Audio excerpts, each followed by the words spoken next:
Welcome back to another episode, Talks with AJ podcast. I'm your host. This is a continuation of segment 2 with my brother Prince. What's good? What's good? Welcome, bro. It feels like home. You feel me? I appreciate that, man, because that's what I want you to feel. Yes, I want you to feel comfortable because my home is your home. Absolutely. You feel me? Yeah, absolutely. That's right, man. Man, I felt that the first segment, man, just you talking about the picnic, how it came about and all that, man, I love it. And I know the people definitely going to love that episode, man.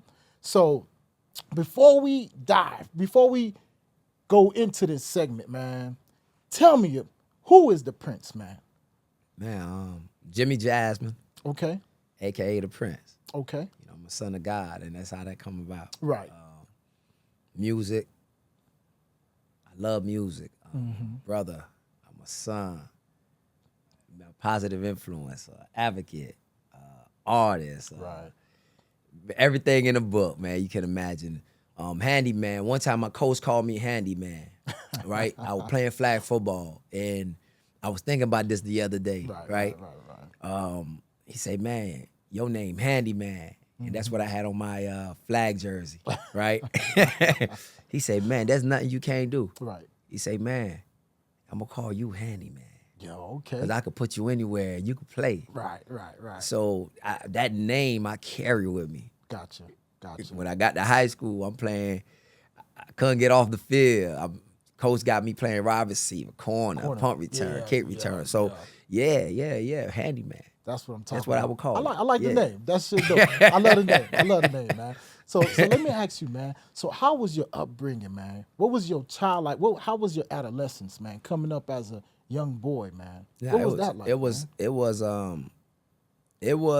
tough. Okay. It was tough, but also it was good and tough. It's like, you know, if I think, what is it? When you growing up in a struggle, you don't see you struggling. Right. Yeah. So, you know, we moved around a lot. You know, growing up, we moved around a lot. Okay. Started off in Little Haiti, bounced from schools. I went to school South of Line. Then I went to school to Miami Shores. Then Benjamin Franklin, back to South of Line, and then, you know, ended up at Fulford Elementary, and that was the last stop in North Miami Beach. Just bouncing around, you know. Gotcha. Just bouncing around. No father figure in the household. I had my brothers, but, you know, they gonna do their own thing. Right. Yeah, so at the end of the day, yeah, you could say it was good. It was good in the aspect of just embracing what you have. Right. And loving what you have. Right. Regardless if it's small. And then also, now when you're looking at it, you are struggling. Yeah. Yeah, so you struggle. Right. But mama made it happen. Oh, yeah, mom, most definitely. Man, my mom is, man, my mom was so, like, my mom was a grinder, man. Yeah. Like, for me, when I'm looking at a woman and I see my mom, you know, my mom was one of those individuals that she go out and get it for real. Yeah. It made it happen. Yeah. Bills were paid and stuff of that nature. But I just think her just chasing it too also left us alone too. Yeah. You get what I'm saying? So it's kind of like you fending for yourself. But man, my old girl was, she was a go-getter. I can honestly say that. That's what's up, I can honestly man. say that. That's what's up. Also, man, I know you was a fine athlete, man.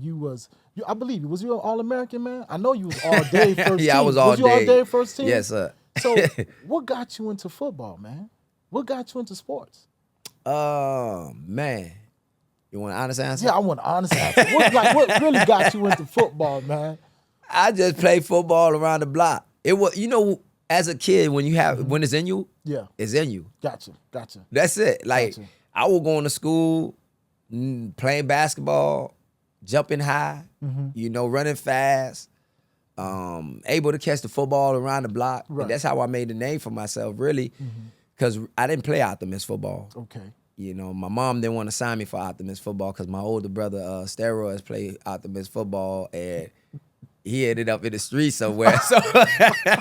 So my mom, you know, coming from that Haitian household, she ain't trying to have all her sons get lost in the street. So she was like, So steroids them, they didn't like advocate for you, man. They didn't like, yo, Nah, mama, man, sign them. ain't no advocating. It was just something that, Haitian parents don't really care for football like that. Right, you right. know, So okay, so when you got involved with football, was mom around? Like when you got involved with football? Now, when I got involved in football, she already was that I was in my sophomore year. I played football, but she still didn't understand. She didn't understand what the magnitude of what that is, Right. But, I remember sitting down with my mom before she passed, before she ended up passing in 2001. And I remember looking at her and making her a promise that I said, man, you know what? I know we ain't perfect, Ma. You know what I'm saying? I know majority of us, we lost in the streets. So I say, man, I looked at it and I was like, man, I'm going to be the one, I'm going to be the one to change that. To make it out. Yeah, to make it out, like make it, give you that big house, this and that, and to this day, that drives me. To this day. That's dope. To this day, that's dope, a drive. That's dope, man. Yeah. So what was your experience like just playing football, man? Just what was the experience like, just high school? Like take me from high school, because I know you got a scholarship to go to Central Michigan University. Yeah. Well, so what was that like, man? What was the experience going from high school, a kid going from, North Miami Beach to going to a whole totally different environment in Michigan, man? What was that like, man? Well, let's say this. Playing high school football, for me, playing organized with pads on. Right. That was my first time. And a lot of people don't believe me. So they'll be like, you're lying. And So you was hella good. Yeah. That was my first time really playing with football. Like pads on or anything of that nature. Like I said, the closest to organized football I played was flag. Oh, wow. Or playing on the block or tackle football. But you know how that goes. Gotcha. But it was a great experience. Just being able to play with Big Macs, learning from like individuals that came before me, Antonio Warren. Yeah. Those like my big brothers, the Thomas Lanes. Thomas Lane, that's my dog. Yeah, you're looking at the DJs, DJ Mark. DJ Mark, good. man. Mark is good, man.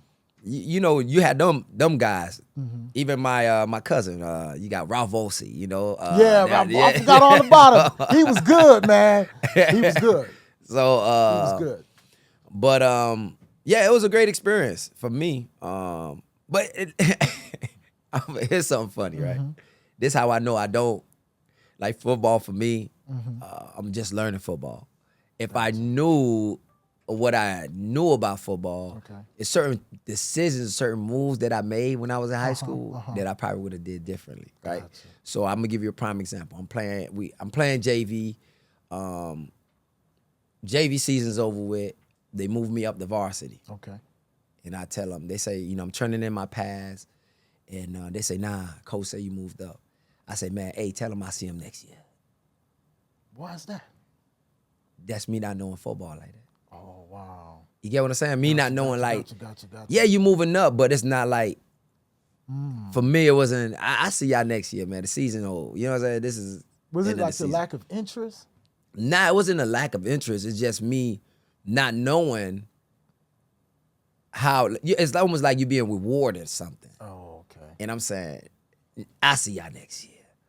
And that's me not understanding football in the whole picture of football. Okay. Remember, I'm saying I'm coming from flag football on the block. I'm coming from tackle, and I'm not really focused on that reward there. I didn't even look at it like a big reward. Right. Or you moved up the vault. Man, I see y'all next year. Yeah, pretty much. Yeah. I just didn't, I didn't understand the greater purpose of that at that time. Okay. But now when I think about it, I'm like, man, I should have moved up. I should have just did what I needed to do. Pretty much. However, I just, I didn't it's not something that I regret, but because I didn't understand. It's almost like when I played football, stats, I never paid attention to stats. I just played. Got it. If I understood stats, then I probably would have went about the game a little different. I probably would have been more demanding for something, more receptions. Throw the ball to me. I need to have 100 yards every game. Like, you know what I'm saying? Like, for me, I didn't understand the game in that magnitude. Right. And even when we were playing, like, teams that had good players, and everybody was explaining to me, boy, you don't know who that is. For me, I think what works in my favor is because I didn't know them. Right. I didn't care. Right. I just knew. Right. I just knew. Hey, I'm gonna do my part, and I know if you put a wide receiver on my side, they're not bombing me. You're gonna lock them down. I'm gonna Hey lock 'em man, down. and you know what? And I could attest to that, man, because with your stature, because you wasn't the biggest player. Nah. But man, you played like a giant. Yes, sir. I'm telling you, man. Yes, and sir. I'm still mad at my corners and safeties, man. Y'all let me down. Y'all definitely let me down. Oh, whatever. Y'all gave this man what? 2 touchdowns? Hey, listen. Hey, y'all let me down. But yeah, bro, man. But you played like a giant. Nah, man. It's hard. Everything is hard, man. Right. I think Right. everything is hard. Not wanting to get bombed. That's hard, man. Right. Making sure you make the plays for your teammates. Mm-hmm. That's the number one thing for me. I thought about that. I played my ass off, man. You sure did. I man. played my ass off. You did. Whether it was on offense, whether it was on defense, I did my job. Your senior year, you and Whitley, Leonard. Oh my God, y'all went off, man. Yeah, Your man. senior year, Yes, 03, sir. y'all Yes, boys sir. took off, man. Yes, sir. Y'all did your thing. Y'all Yes, did sir. your dollar, man. You and Whitley, Yeah. y'all balled out, man. Y'all appreciate really that, represented, man. man. Appreciate so, that. so tell me about your experience, man, at Central Michigan. Coming Wow. from the little Haiti background, Yeah. you know, just your situation and just going there. Man, what was it like? Like the move? Like, was there a culture shock? Like Big culture shock. right, right. Man. You know what? Mm-hmm. I'm graduating. Like I said, I lost my mom Right. 2001. That was hard going into that season. So at the end of the day, like going into the season my junior year and going, it's kind of like it was a blur for me too. Right. You know, I'm happy. You know how I think Instagram had this challenge one time. Yeah. It says, "Show your happiest moments. Show your happiest moment." And at the time that you were, you was really down. Okay. Everybody thought you were happy, but you were really, Okay. man, I'm broken. I'm playing football broken, and I balled out. I think I'm playing football broken, scoring touchdown, and I feel nothing really. Yeah. I'm having fun, but I'm still like I lost my mom. Yeah. And big shout out to Miss Rammies who stepped in. Okay. Miss Rammies stepped in and really like put her arms around me and became my mom. Okay. Big time, man. Shout out to my older sister too. Okay. But Miss Shout Rammies, out to you, sister. yeah, Yeah. Miss Rammies like put her arms around me and really like let me know, hey, you can do this. You're gonna go off to college. She made sure if it was football camps, she sent me to the football camps. Right. She sacrificed. Right. And I never not appreciate. I appreciate her so much. Like Gotcha. she's very impactful in my life. Okay. She saved me. I was Gotcha. broken, and she saved me. So just to have that type of support system, then my brother like Johnny, man, Yeah. whoa. Always being your support. Oh man, From elementary. Like, listen, From elementary, Johnny always had hey, your back, let me man. tell you something, man. Always.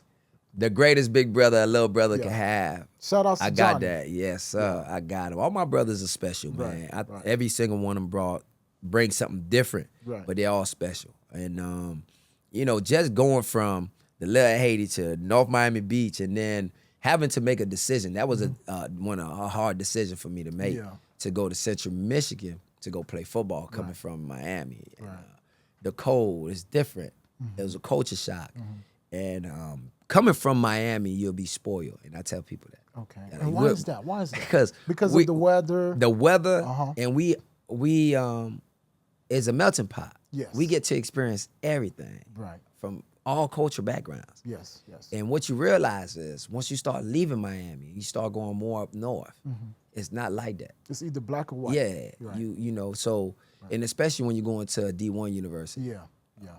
its majority is white. Right. We're just gonna keep it real. So, arriving to Central Michigan in the middle of nowhere in Mount Pleasant was a culture shock for me.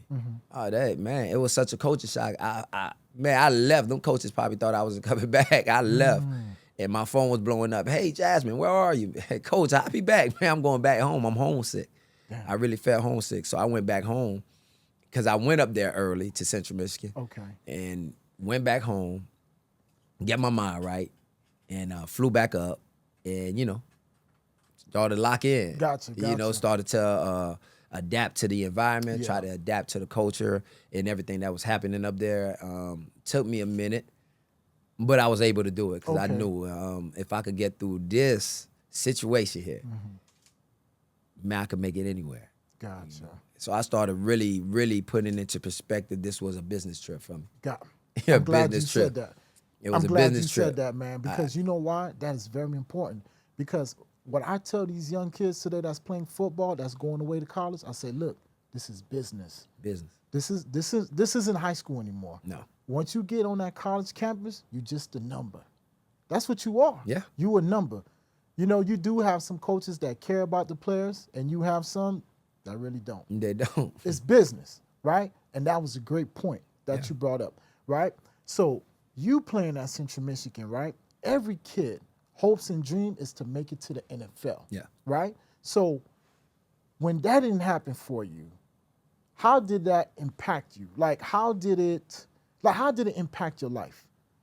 Because you didn't go to the next level, to the NFL, because you was very talented. Yes, sir. I thought you belonged in the NFL, and you should have been playing on Sundays. Oh, man. Did it have like a negative impact on your life? Was it a positive one? Man, What it was like, man? For me, I had multiple dreams. Okay. You know, and football was one of them. Okay. Music is another. You know, being in the community doing what I'm doing is another. You know, so I had multiple dreams. Okay. Regardless of anything, football didn't work. For me, I think since I was already doing music and doing all these things already, that was like a coping mechanism too. Oh, okay. You know, and if football didn't work, then I'm music, right? If music don't work, you still got a life to live to do positive things and be very impactful. For me, I'm looking at my injuries. I can't, you know, what impacted me while I'm at Central Michigan is really just injuries, right? Okay. Not that I'm not a good player. It's Right. injuries. I couldn't last a whole season. Yeah. I'm out there getting injured in places. I'm like, I tore my ACL one year, and I was having a hell of a year. Man, me and God had a couple conversations. You know what I'm saying? I feel that. Me and God, It be like that, you man. know, Right, me and right, God right. had a couple conversations, man. Right. And that was hard for me. I think when I tore my ACL, that was one of the hardest things I went through. Man, me and God had it, man. We had these conversations, man. Because I could recall, like, being in Central Michigan, you know, you red shirt, and I'm being up there learning the system. I'm damn near a $135, man. I'm a $135 You was getting that up there. light? Y'all was that light, man. Ooh, What about high school? Listen, I was light, man. Look, I didn't know I was that light, man, but it hit me. I'm telling you. But once again, you're not eating every day. You're not having them type of meals every day, right? You're struggling. That's why I say things look good. It's good because it's your norm. But you're struggling. You know what I'm saying? So especially when you're playing a sport like football, you got to be eating. You got to, you know, nutrition is very important, right? So, man, I get up there and I get on that weight, that scale. I'm like, you know, I step on that thing, it's 135. I'm like, damn. You know, and you watching the other players get on there, them boys already buff, bulk. I'm like, man, hold on, boy, them boys got to be on steroids or something. They coming in school. I'm over here like, what workout plan I had in high school, you know? So, but, you know, for me, what led when it got to the injury, that's why I'm gonna tell you why me and God had the back and forth, you know? So, having the injury, right? So, let's go back. I'm 135. I realized that, hey, I got to bulk up. I got to get right, right? So, one summer, you know, we lose our head coach, Debo. We get Coach Kelly who comes in. Kelly. Brian Kelly. Yeah, go ahead. So, Tell me about that. Tell me about that, man. Coach Kelly comes in and man, changes the culture. Gotcha. Changes the culture. You know, and having him come in and doing that is like, you watch him. Like, if you didn't want to see change happen, you had to go. Okay. Right. Okay. You know, we had to get away from the losing mentality. We had great talent. No lie, we had some great players. However, I'm not taking nothing away from Coach Debo. May he rest in peace. Okay. You know, I'm not taking nothing from him. What I'm saying is that Coach Kelly, when you have great players, he know how to use his players. Utilize the He know how to players. utilize them. Yeah, You know, so yeah. he came in and changed the culture. So for me, Coach Longo, who was our weightlifting coach, gave us a program. It was 620. Okay. Right. So he gives us this program, and it's vacation time. So leading up to vacation, gave us a program, workout program. So I ended up taking it home, and I said to myself, I made it. You know, that was a goal. I said, man, I'm gonna do everything I didn't do last year. Yeah. Because I wasn't playing. I was red shirt, so I'm not. You know. Yeah. You kind of slack a little bit, even though you're doing your thing, but you're not really giving 100 because you're not gonna play, right? So I said, you know what? I'm looking to play. So everything I didn't do, I'm going to do. So I took the weight program home, and me and my brother Johnny worked out every day. We doing 620. So, you know, eating. So by the time I get back up there for the summer, man, I was being drug tested every day. Really? Yes. So Because of your... I bulked up. I bulked up big, you know. Imagine I was like 135. And we won't say within the time, but as you know, you eating every day, being on campus, eating 3 times, you eating breakfast, lunch, dinner. So you get to put on weight, and then you drinking protein shakes and everything like that. So I ended up bulking up to like 175. Damn. Yeah. So that was the heaviest I ever been. Like 35 pounds. Yeah. So I ended up bulking up, and I was being tested every day, man. Every time there was a drug test, my name was on that list. Damn. And so now here's where me and God had you know, our back and forth. Okay. So the first time we had two-a-days, I'm bringing everything. I'm bringing speakers, I'm bringing microphones, I'm bringing, man, I just got to have everything in my dorm room so I could be able to take this 2 weeks or whatever it's going to take to get through this two-a-days. All right, so now going into that year where I bulked up, I'm locked in. I realized football is easy. Like, I'm like, man, hey, man, we're going to the league. I'm telling my brother, like, man, we out of here. Like, I got it. So I get back. Two-a-days come, I don't bring nothing but a Bible. Oh. Every day I wake up, I'm reading my Bible every day, go to class. I was taking accounting and everything. I'm going to class, handling my business. During practice, never dropped a pass. They even came out with a newspaper article like, man, hey, Jasmine has not dropped one pass in practice. So I'm locked in. I'm really locked in. I'm looking forward to a great year. I'm having a great year. The year starts. I'm having an awesome year. All-purpose yards. I'm doing everything I need to do. I'm representing. And we go play Eastern Michigan. And I remember sitting next to my partner, Damian Linson. We playing, and I'm telling him, I said, hey, man, go grab this punt. Tell coach you need to go in and grab this punt, you know? Because I was playing, man, they had me playing outside, inside, punt return, kick return, right? Okay. So I said, hey, man, you should go grab this punt. I feel like, man, I always had this little tightness, man. I'm like, man, go grab this punt. So he's like, nah, I don't think coach gonna let me, you know? So I said, man, I get up and I go grab the punt. The punter do a pooch kick, because that's how he punted. Okay. Did a pooch kick. Grabbed the ball. I'm running regular, just running, surveying the field. I say, hey, I'm about to plant my feet and cut back on him. Right. I plant, and I tore my ACL. Nobody touched me. I felt like once I planted, my knee gave out. Damn. And then, you know, I got tackled. I laid on the ground for a moment, you know, and I remember the trainers walking over to come touch me. I was like, hey, don't touch me right now. Let me just chill for a moment. Were you playing away or were you playing at Eastern Michigan? No, we were playing at home. Was it AstroTurf or was it grass? It was grass. It was the artificial grass. Artificial yes, grass. Okay. turf. So, Okay.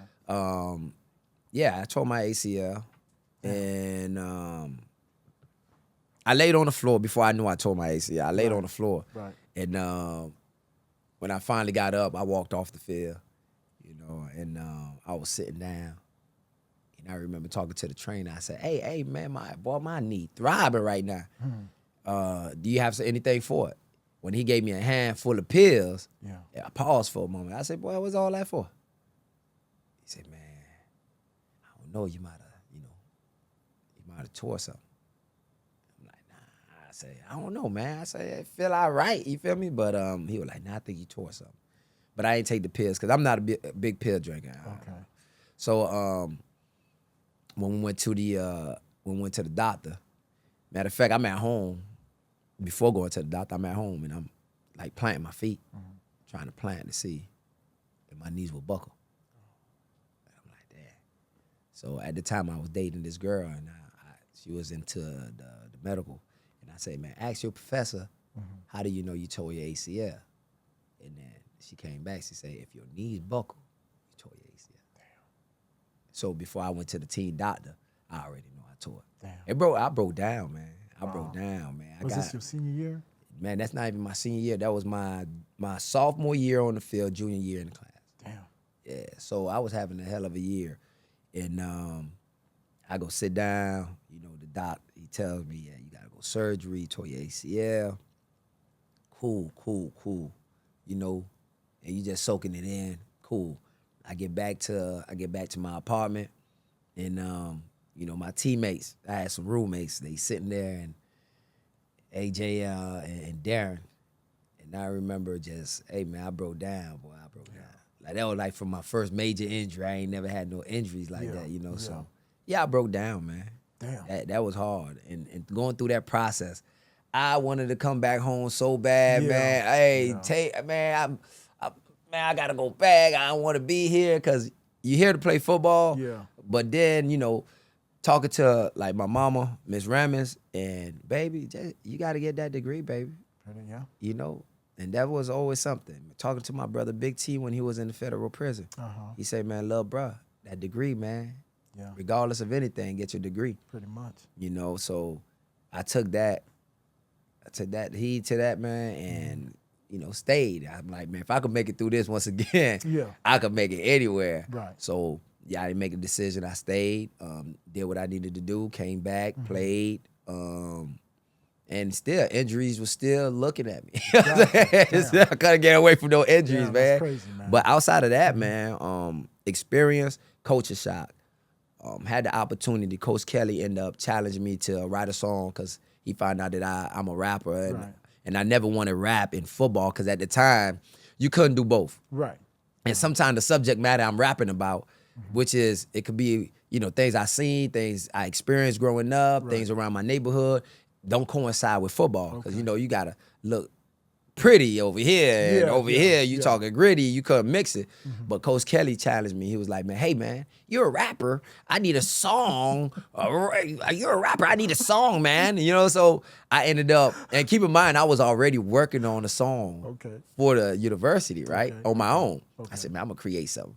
I was already working on it, so when he said that, I said, okay, this guy talking, right? So I ended up going back home, finishing it, and during tour days, I ended up bringing the microphone to the dorms and getting my teammates involved. So we ended up doing that. I ended up turning that record in, and man, oh man, that Fire Up Chips became like the anthem. It spread like wildfire on campus, that's man. What's up, man. That's and what's then up.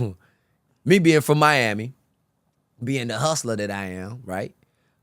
Seeing how my brothers get down and learning from like the Master P's and stuff like that. So I started pressing up CDs, man. Oh shit. Oh yeah. I was pressing up CDs. I'm trying to get there. I'm trying to make it happen. You hear me?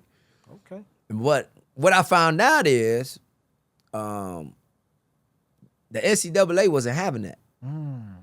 So why is that? Because at that time, you know, NILs and all that didn't exist. So me trying to make money, oh no. Nah, they were putting all type of red tape. There was red tape. You know, you sign this contract, your name and likeness don't belong to you. It belongs to the school. So if you trying to sell music, you can't sell music. Gotcha. You know, so really I couldn't take advantage of the artistry, the work that was created due to the rules and regulations of the NCAA. Gotcha. But let me ask you this question, man. Since you brought up music, right? You're talking about music. You have a music background. I remember you had the label CTR, Cutthroat Records. It's Cutthroat Records. Was there a specific artist or producer or executive that inspired you, man, to want to get into music? Man, boom, okay. Master P. Master P. Got it. Master P. I love Bone Thugs and Harmony. Growing up, Bone Thugs, Tupac, you know. Why Master P? Master P.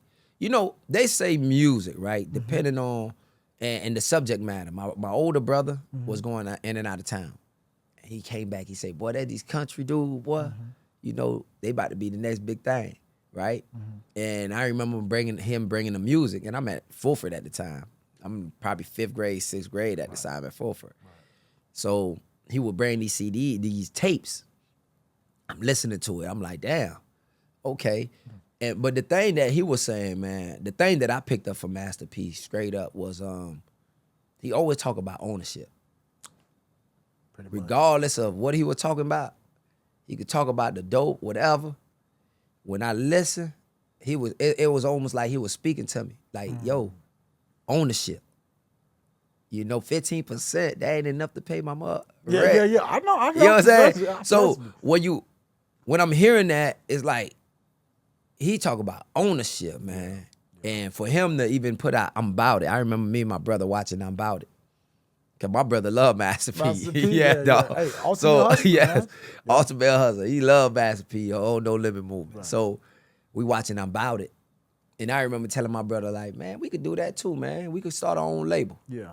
Yeah, man, we could do it just like that. Cause we were getting it like that at that point, right? So I'm like, man, we could do the same thing, man. I do music. At the time I was writing poetry. You know what I'm saying? I said, I do music. I do my own thing. He like, oh yeah, little bro. You know, so he's like, okay. And next thing I know, man, every time my brother came in town, he was like, man, hey, I bought a keyboard. Hey, little bro, I got the beat machine. I was like, damn, okay, big bro. Then all of a sudden, he's like, hey, I'm building the studio. That's what's I was up. like, damn, okay, we going somewhere, right, you know? Right. And yeah, my brother started the label, man, and Big T started the label. You know, Big T always been like the biggest inspiration.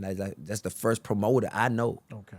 You know, that was close to home. So my brother's always been an inspiration to me. So like my biggest influence always was inside my house. It was never outside. That's you know, what's up. So that's important. yes, my biggest influence always been my brothers. That's important. Regardless, like I tell people, my brothers were my biggest influence. Maybe music, whatever music influenced them, and it trickled down to me. Yeah. But I know my brothers was my biggest influence. I never looked at celebrities as superheroes. Yeah. Never did. My brothers were superheroes to me. Nah, that's what's up, man. You know, so for them, they always been my biggest influence. And seeing my brother Big T be like the first person I know that started his own promotional company, start bringing Haitian bands in and start doing shows and stuff of that nature, man, was very inspiring. Gotcha. And to see him go through with it when everybody else didn't agree to go through, that was very inspiring to me. That's very. What's up. That's what's so, up, man. Yeah, my brother, man. Wow.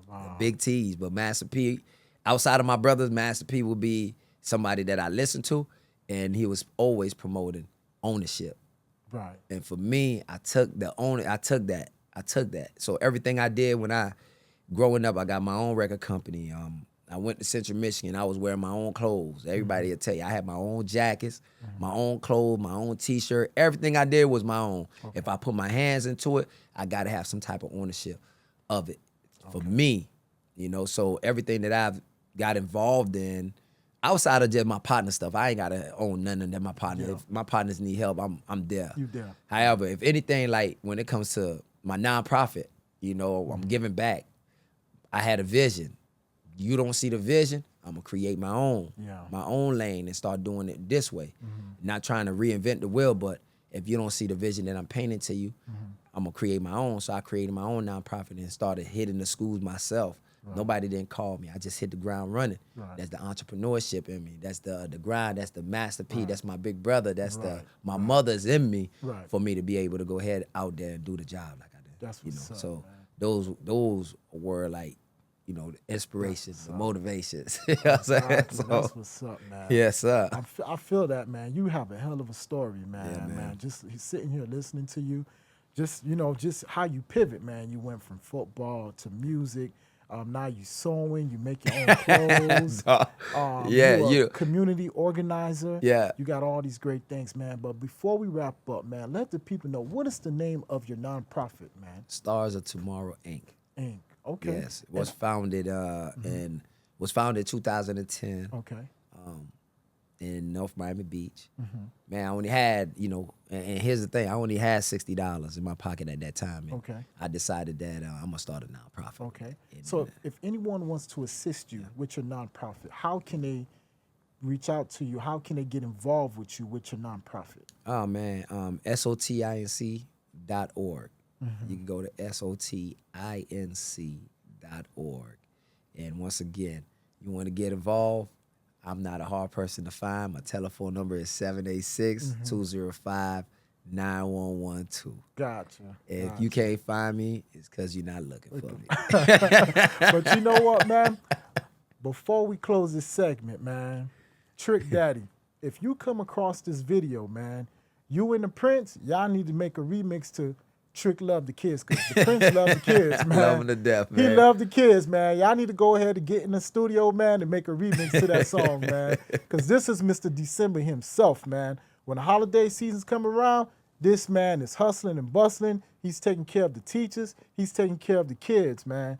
He's doing a hell of a work in the community, man. And we got to uplift this brother, man, so that he can continue doing the work, man. And I appreciate that, my brother. I appreciate you know what I'm saying? man. You looking good, you feeling good. Hey, you know what they say? You looking good, you feeling good, Right. they pay good, hopefully. Exactly, man. Exactly, man. But now you just got to continue doing the job. Right, exactly, Regardless man. if the money there or not. Just exactly, do the job. Man. Exactly. So any advice, man, you would like to drop? Man, if you have a passion, if you're passionate about something, do it when nobody's looking. Do it without the hand claps. If you really love it, if this is something that you are very passionate about, when nobody is looking, are you still interested in doing it? When there's no light, nobody's not paying attention, nobody's not saying, hey, you can do it, are you still motivated to accomplish that? And if you are, continue to push. I love it. I love it. Dope, bro. Dope, man. But yeah, guys, man, thank you for tapping in with me, man, with the Prince on the segment 2, man. Hey, you guys can reach out to me on all social media platforms. You can follow me. Also, guys, remember to like, subscribe, and drop your comments. On TikTok, you can follow me at Talks with AJ Podcast. Instagram, Talks with AJ Podcast. My personal Instagram, Desirable_AJ. If you guys have any comments, just drop your comments below. I'm out. Peace.